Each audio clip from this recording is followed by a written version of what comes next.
6,3 milliards de dollars d'investissements privés ont été enregistrés en Afrique en 2021 selon la Banque européenne d'investissement.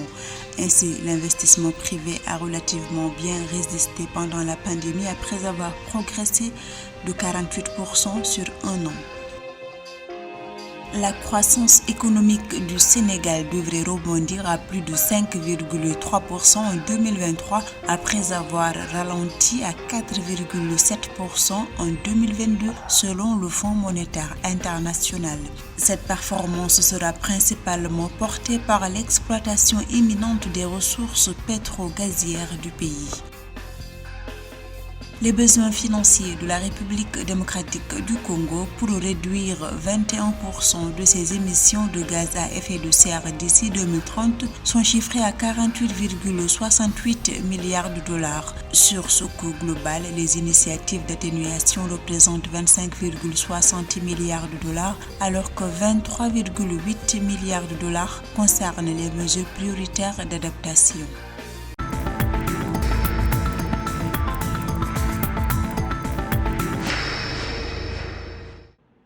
L'investissement privé en Afrique a progressé de 48% sur un an pour atteindre 6,3 milliards de dollars en 2021, notons auprès de la Banque européenne d'investissement. Dans le but de favoriser l'investissement, l'innovation et la création d'emplois sur le continent, il est nécessaire de créer un environnement propice à la collaboration entre les secteurs publics et privés. Ainsi, la promotion des partenariats publics-privés est l'un des prérequis au développement économique en Afrique.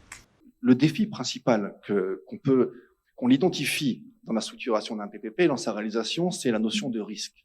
La notion de risque, c'est la base même d'un partenariat public-privé qui est le transfert du risque à l'opérateur privé. Donc il y a beaucoup de risques qui sont définis. La motivation de l'investisseur est là, mais ce risque dans le PPP, il va l'amener avec lui quand il va lever son financement. La mobilisation de ressources issues du secteur privé à travers des partenariats publics-privés pour financer les économies représente une des solutions qui permettent de pallier la réduction de la marge de manœuvre budgétaire des pays africains.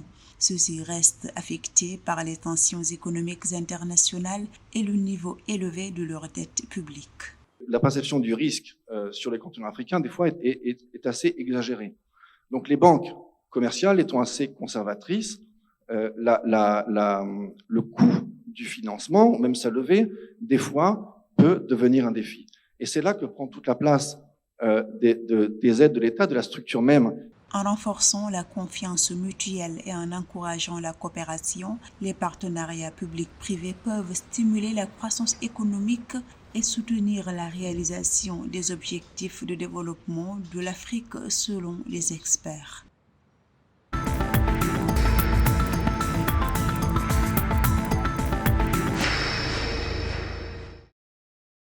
Le Fonds monétaire international table sur une croissance à plus de 5,3% pour le Sénégal en 2023. Ceci après un ralentissement à 4,7% en 2022 à cause des effets néfastes de la pandémie de Covid-19. La croissance du Sénégal va être notamment portée par l'effet de l'émergence du secteur gazier et pétrolier.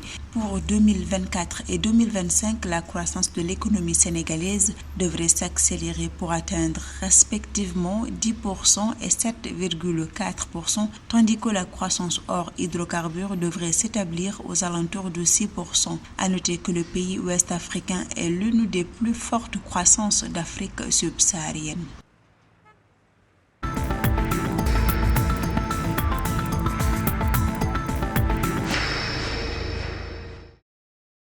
48,68 milliards de dollars sont nécessaires pour réduire de 21% les émissions de gaz à effet de serre d'ici 2030 de la République démocratique du Congo, indique le ministère de l'Environnement et du Développement durable du pays. De ces fonds, 25,60 milliards de dollars sont destinés aux initiatives d'atténuation et 23,8 milliards de dollars aux mesures prioritaires d'adaptation. En outre, le gouvernement de la République démocratique du Congo envisage de mettre en place un fonds d'investissement pour la nouvelle économie du climat pour une opérationnalité efficiente du programme du pays de réduire les émissions de gaz à effet de serre de 21% d'ici 2030.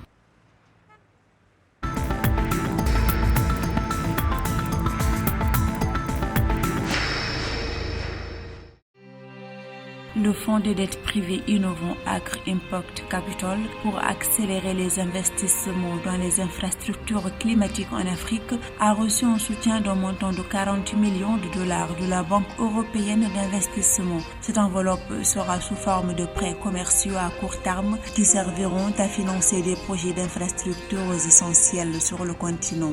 Ces projets seront liés au secteur des énergies renouvelables, de la santé, de l'accès à l'eau et du transport durable.